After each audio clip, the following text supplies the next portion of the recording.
Oke YouTube, welcome back to our YouTube channel. Dan pada kesempatan kali ini saya akan mereview iPad mini 4 di tahun 2020. Masih worth it atau enggak? Jadi menurut saya untuk iPad mini ini itu worth it banget. Kenapa? Sebelumnya tolong bantu buat teman-teman subscribe tombol di bawah, nyalakan lonceng notifikasi, dan juga like video ini.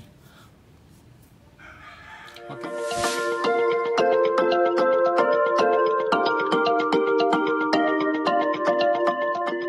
Jadi kita mulai aja.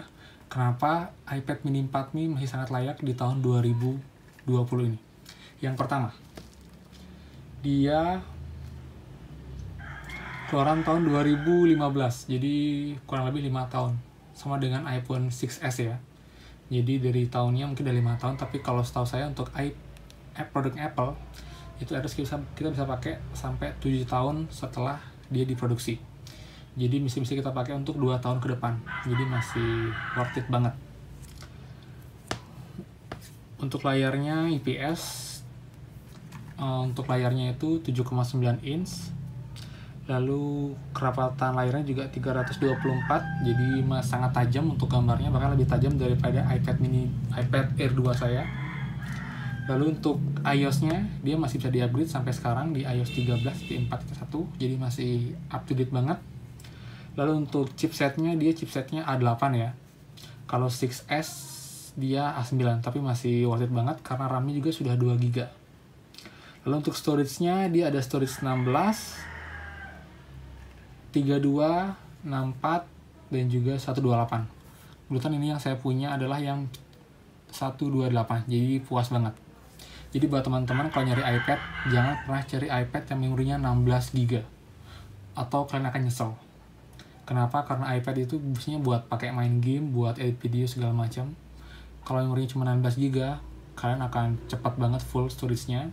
Kalian mungkin akan perlu beli iCloud Drive lagi, jadi itu akan lumayan juga ini cost kalian. Jadi saran saya minimal kalian beli yang 64 GB kalau untuk iPad. Yang 32 pun saya saranin kalau bisa cari yang 64, karena emang lebih worth it dan juga untuk jangka panjang lebih nyaman pakai yang 64 GB minimal. Lalu berikutnya RAM 2 GB untuk memori. Untuk kamera emang iPad nggak terlalu diunggulkan ya. Dia kamera belakangnya adalah 8 MP, sedangkan kalau iPad mini 3 dia masih 5 MP. Kamera depan masih sama 1,2 MP. Oke. Lalu WiFi, Bluetooth juga masih Bluetooth poin 4. Fingerprintnya juga masih responsif banget. Ya, jadi sangat worth it buat kalian beli. Untuk handy-nya ini handy banget dibandingkan dengan iPad Air 2. Saya lihatin dulu. Dibandingkan dengan iPad Air 2 yang saya pakai biasanya, ini tapi kalau buat nonton sih ini ya lebih enak, mungkin lebih besar. Tapi kalau untuk mobilitas dan juga untuk kalian yang suka pergian dengan gadget kalian, ini worth it banget. Jadi ini komparasinya, bisa kalian lihat. Kalau untuk ininya mungkin segini ukurannya. Oke, jadi kalau kalian suka suatu hal yang mungkin nggak terlalu besar kayak iPad Air 2 saya, kalian bisa cari iPad mini. Tapi saran saya adalah iPad mini 4.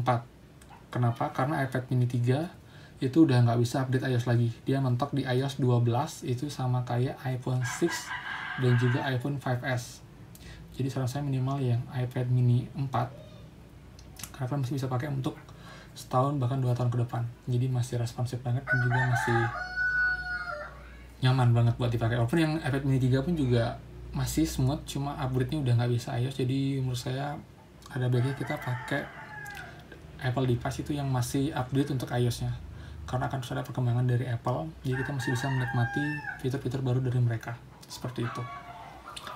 Oke, lalu yang berikutnya untuk baterai, dia kurang lebih 5000. Baterainya tadi sudah ya, baterainya adalah 5100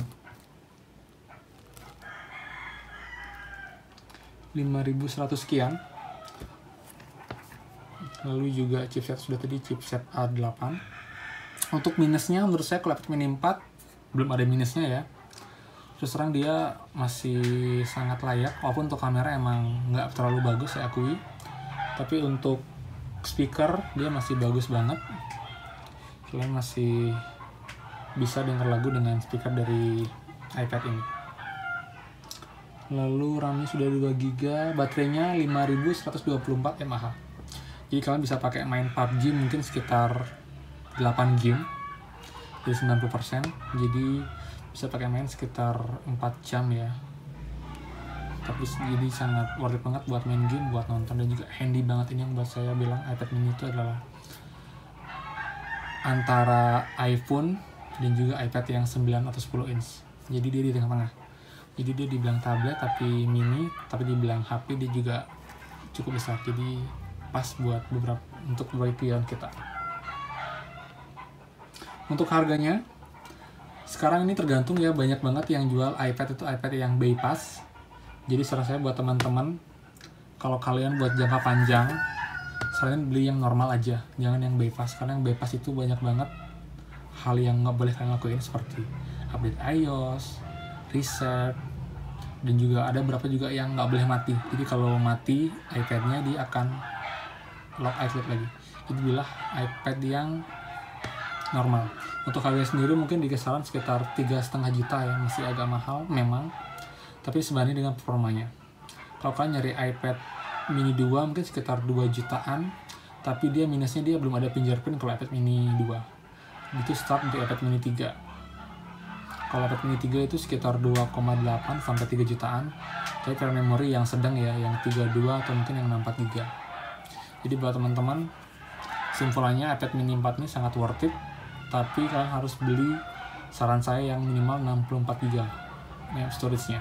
Jangan yang 16 atau yang 32 GB. Oke. Jadi kalau ada pertanyaan bisa komen di bawah.